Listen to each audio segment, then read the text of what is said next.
يخلي باله شديد قناوي من ناحيه اليمين، ابو رجل شمال، ويلعب الكوره جوه الجول، جوه الجول،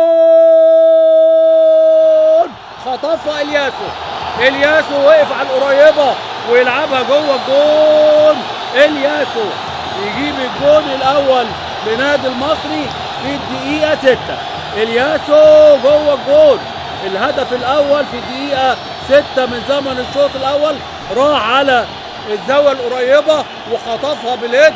حركه مهاجمين كبار، محدش مسكه، لعب احمد شديد قناوي قصيره وراح لها على القريبه وهوبا جوه الجول. شوف رايح فين الياسو، هوبا واعلى منهم كلهم لحد كان واقف قدامه وراه وهوبا وخطفها في القريبه بتاعه فرود متمرس يجيب الهدف الاول لنادي المصري. الياسو اللاعب المالي، الياسو حكيم راح يلعب الضربه الركنيه وبيسقف لجمهوره عشان يشجعه.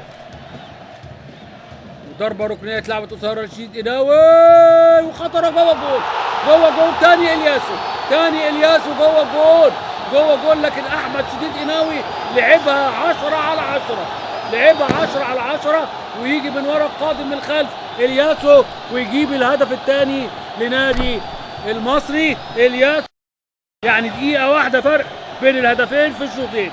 الياسو نفس ضربة الرأس، جون هايل اتلعبت من محمود عبد الحكيم الضربة الركنية في غياب رقابة لاعبي نادي الزمالك، لعبها لاحمد شديد قناوي. شوف الاوفر وجاي من ورا وهوبا جوه جول، مفيش حد معاه خالص، بيلعبها حلوة، بيلعبها شديد قناوي ضربة رأس طاير.